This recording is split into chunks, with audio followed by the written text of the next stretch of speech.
Assalamualaikum warahmatullahi wabarakatuh. Selamat pagi teman-teman semua. Pada kesempatan kali ini, kelompok kami akan membahas mengenai kode etik profesi di perusahaan asuransi syariah. Sebelum itu, perkenalkan, saya Intan Fibra Tiwi, NIM 072. Lalu ada teman saya, Ginayatus Sofia, NIM 071. Baiklah, langsung saja untuk pemateri pertama, dipersilahkan. Baik, di sini saya akan menjelaskan mengenai kode etik. Kode etik merupakan norma-norma yang mengatur tingkah laku seseorang yang berada pada lingkungan tertentu. Sedangkan etika menurut etimologi berasal dari bahasa Latin, etik, yang mempunyai arti kebiasaan.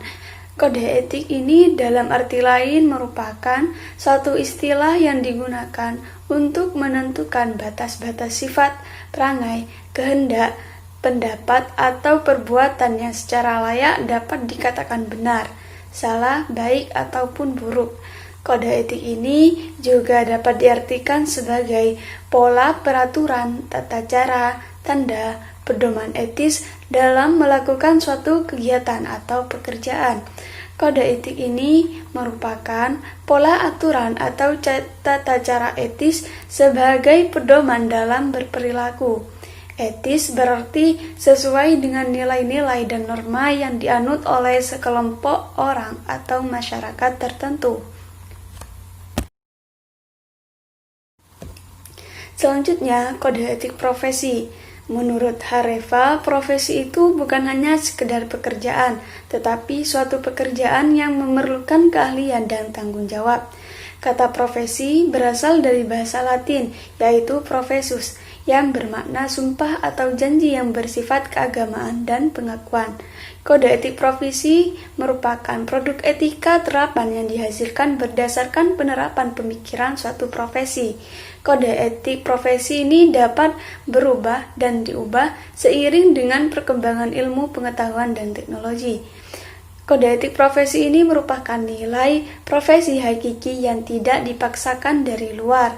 Kode etik juga merupakan prinsip-prinsip yang menjadi kesatuan moral yang melekat pada suatu profesi sesuai kesepakatan organisasi profesi yang disusun secara sistematis. Adapun fungsi dari kode etik profesi itu sendiri yang pertama yaitu sebagai kontrol moral dan pengawasan perilaku yang sanksinya lebih dikonsentrasikan secara psikologis dan kelembagaan. Yang kedua, kode etik profesi menuntun terbentuknya integritas moral yang kuat di kalangan pengemban profesi. Yang ketiga, martabat atau jati diri suatu profesi akan ditentukan pula oleh kualitas pemberdayaan kode etik profesi organisasi itu sendiri. Dan yang terakhir, kode etik profesi ini menjadi acuan supaya anggota profesi tetap bermartabat dalam profesinya. Selanjutnya, asuransi syariah. Asuransi syariah merupakan suatu cara dalam mengelola risiko yang dimungkinkan datang yang sesuai dengan syariat. Saling menolong antar sesama yang melibatkan peserta dan operator. Jadi, dalam pengertian ini, ada kelompok yang berperan sangat dalam asuransi syariah yang melibatkan masyarakat umum, peserta asuransi, dan operator. Dewan Syariah Nasional pada tahun 2001 telah mengeluarkan fatwa mengenai asuransi syariah. Dalam fatwa DSN nomor 21/DSN MUI/10/2001 bagian pertama mengenai ketentuan umum angka 1 disebutkan pengertian asuransi syariah atau takmin, takaful atau tadanu adalah suatu usaha saling melindungi dan tolong-menolong di antara sejumlah orang atau pihak melalui investasi dalam bentuk aset atau tabarruk yang memberikan pola pengembalian untuk menghadapi risiko tertentu melalui akad atau perikatan yang sesuai dengan syariah. Selanjutnya, tujuan dari asuransi syariah. Yang pertama, meringankan risiko yang dihadapi oleh nasabah atau para tertanggung dengan mengambil alih risiko yang dihadapi. Yang kedua, menciptakan rasa tentram dan aman di kalangan nasabahnya, sehingga lebih berani meningkatkan usaha lebih besar. Yang ketiga, mengumpulkan dana melalui premi yang terkumpul sedikit demi sedikit dari para nasabahnya, sehingga terhimpun dana besar yang dapat digunakan untuk membiayai pembangunan bangsa dan negara.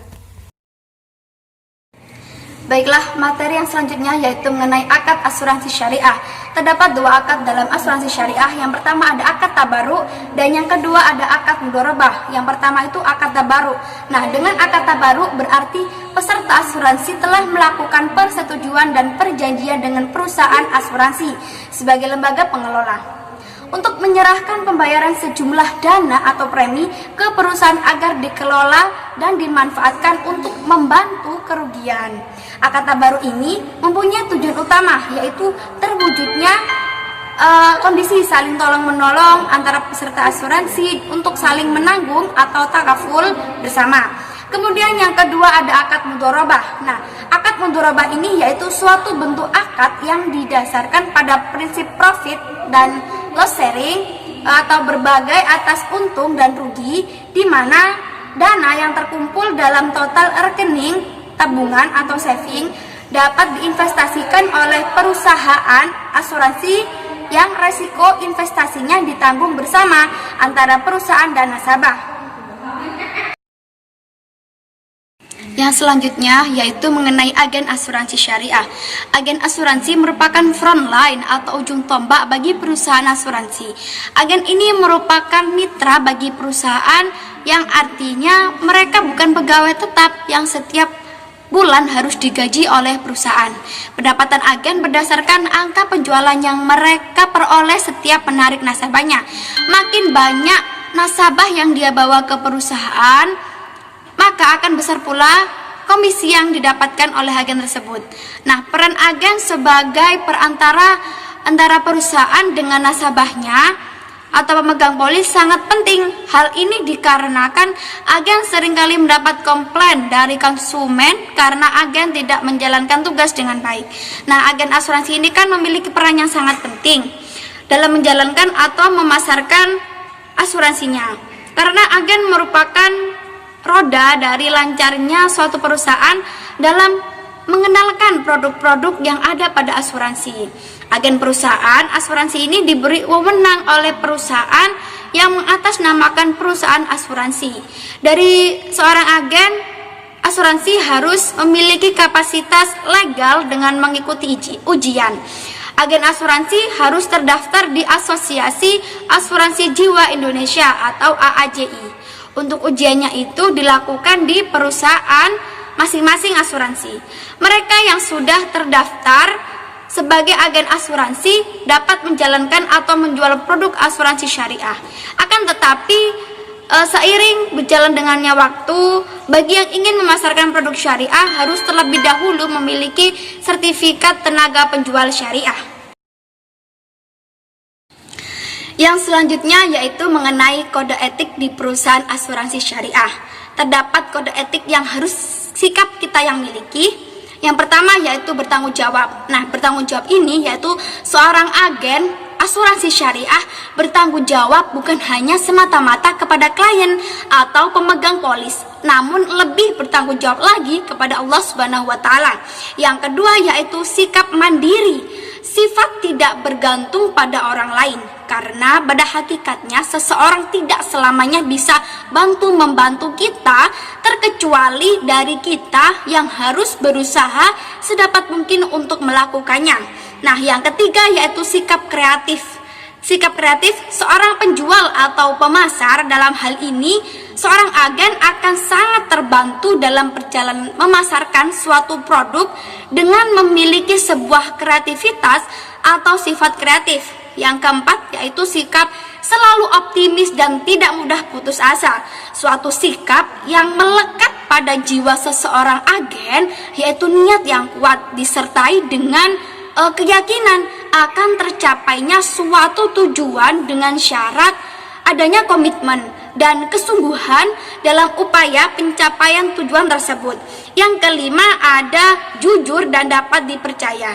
Seorang agen asuransi syariah harus menyampaikan, menginformasikan, dan mempresentasikan keadaan produk yang ditawarkan yang sebenar-benarnya dan atau sesuai keadaannya, bukan mengada-ngada atau membuat opini palsu. Nah, yang keenam yaitu sabar dan tidak panik ketika mengalami kegagalan. Kode etik selanjutnya yaitu menghindari 4 penyakit hati. Yang pertama yaitu berburuk sangka. Nah, seorang agen asuransi syariah tidak diperkenankan memiliki prasangka buruk kepada calon nasabah atau prospeknya atas segala bentuk penolakan dan juga terhadap kompetitor perusahaan asuransi yang lainnya. Seorang agen asuransi syariah yang sukses adalah mereka yang memiliki prasangka baik terhadap calon nasabah dan juga kompetitornya. Prasangka yang baik akan menimbulkan kemauan yang kuat untuk terus berusaha dan terhindar jauh dari kemalasan. Yang kedua yaitu sifat yang harus dihindari, menjelek-jelekan atau menggunjing. Tidak diperkenankan bagi seorang agen asuransi syariah untuk melakukan propaganda terhadap calon nasabahnya karena dapat merusak citra perusahaan asuransi yang bersangkutan dan dapat melanggar kode etik seorang agen. Yang ketiga ada memata-matai. Nah, seorang agen tidak diperkenankan untuk mencari-cari kesalahan dan kelemahan suatu produk dari perusahaan asuransi lain untuk kemudian disebarkan kepada para prospek calon nasabahnya dengan motif memenangkan persaingan. Nah, yang terakhir keempat itu tidak mengadu domba. Hanya menawarkan satu macam produk asuransi saja. Seorang agen tidak diperkenankan untuk menawarkan 2 produk asuransi dari 2 perusahaan yang berbeda sekaligus, karena hal tersebut akan menyebabkan timbulnya perselisihan yang berakibat fatal bagi pihak-pihak yang terkait. Alhamdulillahirrahmanirrahim. Terima kasih kepada teman-teman semua kelas 5C dan kepada Bapak Farid Ardiansa selaku dosen pengampu. Terima kasih atas waktunya untuk melihat video presentasi dari kelompok kami. Saya mewakili kelompok mohon maaf yang sebesar-besarnya apabila ada salah kata dan tutur kata kami yang kurang berkenan di hati teman-teman semua. Kami mohon maaf yang sebesar-besarnya. Saya akhiri. Wassalamualaikum warahmatullahi wabarakatuh.